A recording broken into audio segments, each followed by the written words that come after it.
first you don't know why you know that was something in the past. And then you can learn more. What does it sound like? It's a noise from whatever it is stalking you.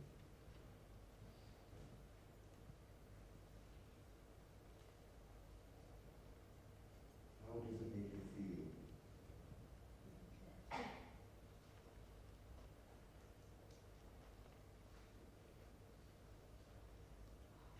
You feel the palms of your paws or your hands or whatever they are tingling or sweating or something. That's what I appreciate you are. If you feel something physical in your body is reacting to your story. Perhaps your tummy problem, perhaps you've got a strange feeling. Become aware of your body. How is your body reacting to this story? This thing, this malevolent thing.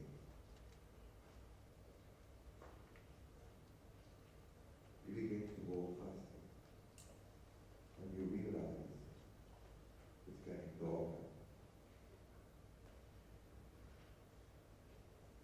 You walk further into the forest. As you walk in,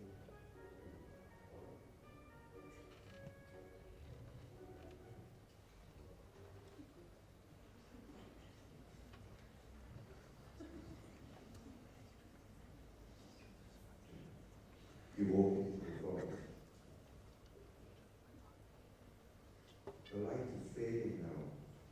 You're still aware of your stalker. You hear the sound again. Is it the same sound? One thing you're sure of, it's getting closer.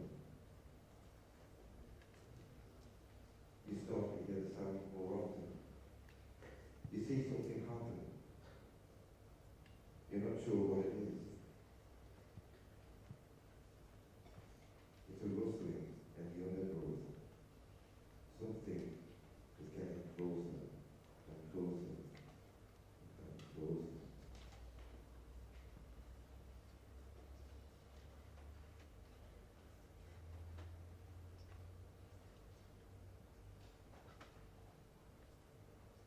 The smell has changed. You can smell your stalker. You can smell this thing that's getting closer to you. It's so close, you can smell it. What does it smell like?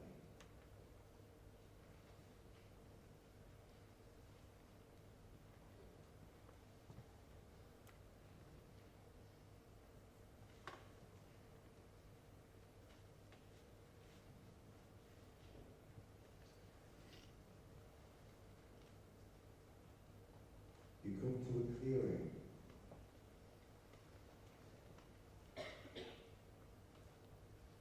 Now, you have to decide, do you move into the clearing or not?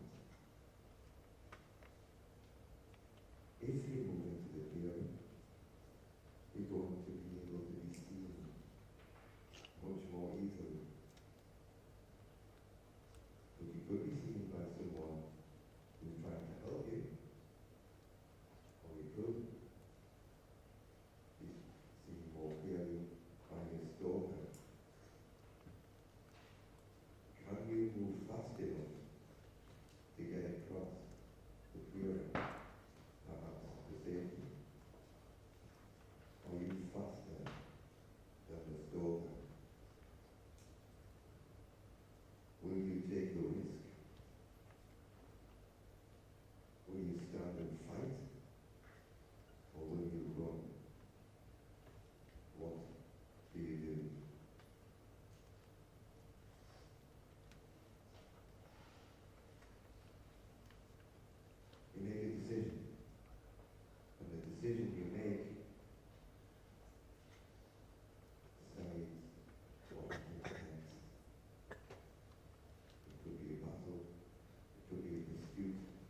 atmosphere. I want you now to write one of two things. Either the first verse or stanza of a piece of poetry from what you've just done, or, which is more likely, the opening paragraph or two of a short story from the characters of the view. It's in the present tense. Whatever you do, don't talk to each other because it spoils the atmosphere. I can see people talking, spoiling the atmosphere. Don't spoil it or your story will immediately get you.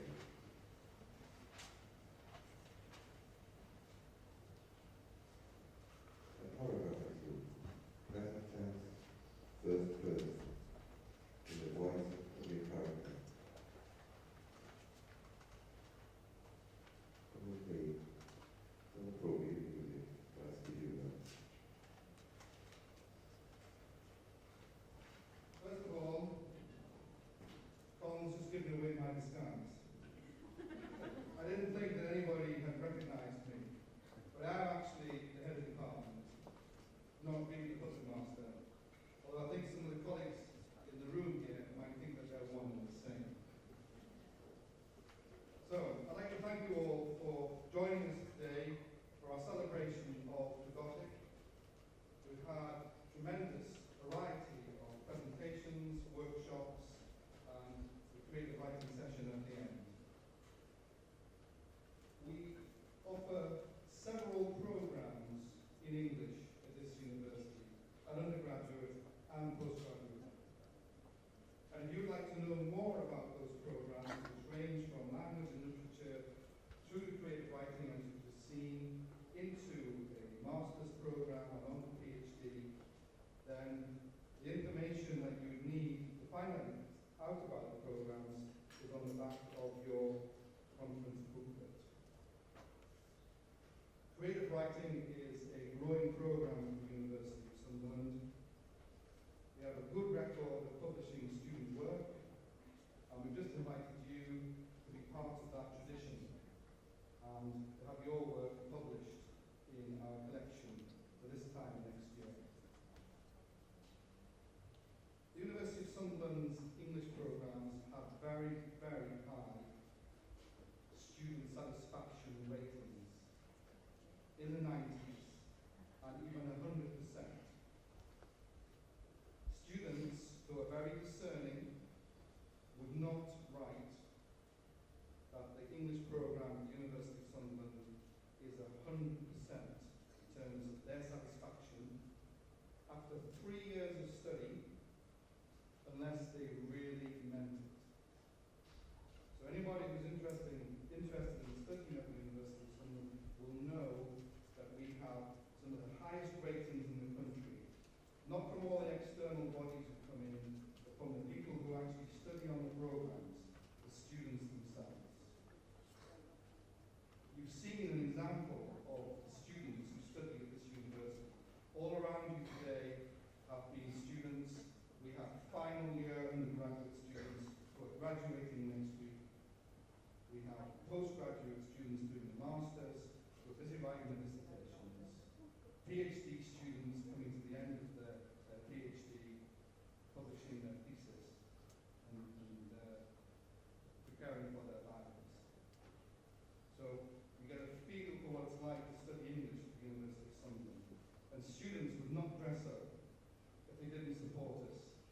Students would not join in and help us all day. This is their holiday.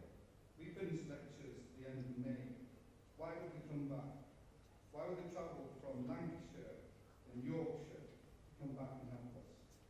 Because they're committed and because they're passionate about the subject of English and studying at this university.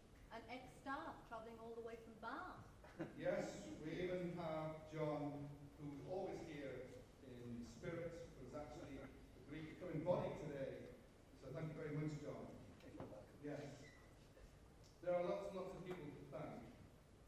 Our speakers, the Students' Union who helped us, the visionaries,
Do our student ambassadors want to come up and take a bow? Come on, please, you've helped us. You recognise them by their orange hoodies. Come on, get out there. Come on, everybody. Get out there anyway. I think you should be on stage, not lurking down there. Come on, everybody. Stephanie, Come on, Ali, come on. Elizabeth, get up. Come on, up on stage, please. Jamie. We have Jamie to my right, who's about to be to my left. Jamie's been working really hard on the presentations, PowerPoint slides and the music. So you can see that we're already beginning to get a team effort. And this is not just lecturers standing up and giving presentations and running workshops. These are all students here who work at this university. Some of them, like the students in the orange tops, are not necessarily even in the department, not necessarily studying English. All here to help. And we have some staff as well. We couldn't have done this without Caroline. Sorry to embarrass you, Caroline, but leave you on stage, please. Come on.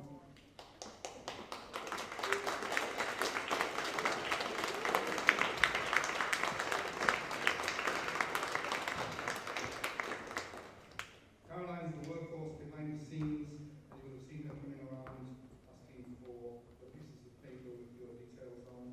And we have the staff. And we must have Susan and Alison and John. And where's Colin? On stage, please, come on.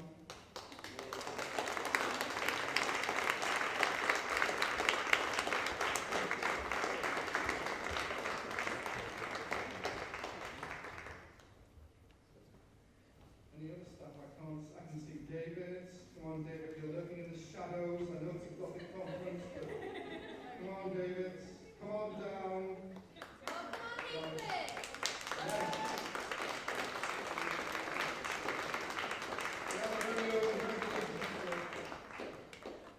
Connor's hiding Where out is there. Connor? Workshop, you like Connor? Where are you hiding? There are so many that breathe like fairies. Thanks, David. Sophie, are you hiding up there too? Yeah. Come on. Come on, get down here, please. Chloe! Sam! Come on, Chloe and Sam. Stop Come hiding. on. Don't think you can hide in the shadow. Don't ever volunteer for anything if it's you. Chloe was the one who went to Chicago. Chloe, don't steal my thunder on.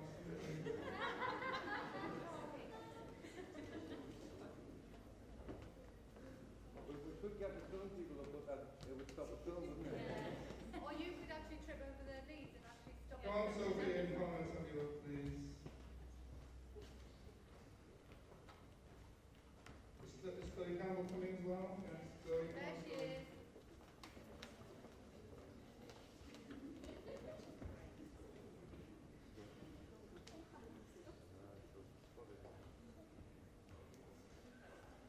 Okay, I'm just going to finish on a little story, and I know it's very selective because every single person here I can tell a story about.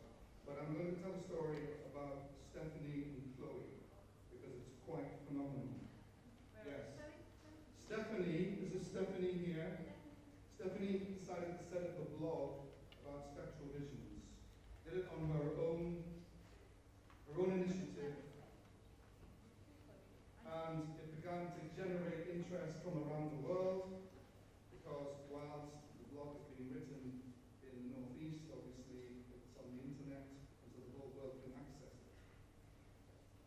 Stephanie then gets a request from Chloe to the left saying that she's written something about Buffy and feminism. Would Stephanie like it for the blog? Well, Stephanie said that would be fantastic, and it went up online.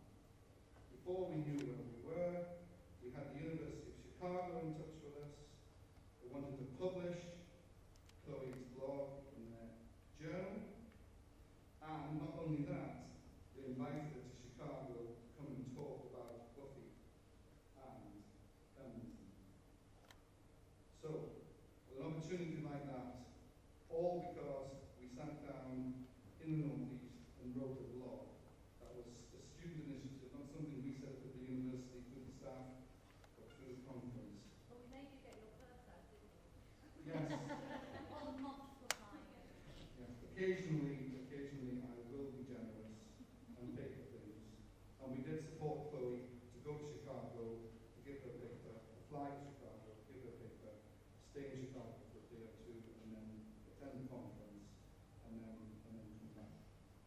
when we say that University of Sunderland is life-changing, it certainly is, because Chloe then, on the back of that, ended up getting a job as a professional blog writer. Is that right, Chloe? Yes. She's now a professional blog writer. Chloe hasn't even graduated yet. That doesn't happen until next week. So what a fantastic progression through the university, from starting right the way up to Chicago and on into their first job. That's just a little vignette about the sorts of ways in which University of Sunderland is life-changing. So I'm thinking, well, Stephanie's done one for yes, Stephanie. Well, Stephanie's equally modest as Chloe, and what she won't tell you is that not only she's going on to our MA in September, but also she's been asked to guest edit the Gothic Association International Christmas blog, all based on the fact that she decided one day that she'd like to write a blog for this conference. I don't even want to tell you because I haven't got time to tell you about all the famous people in the Gothic world who are wanting to be interviewed by Stephanie. Some are already up there. Is Bill Hughes up there? Bill Hughes, Professor of Gothic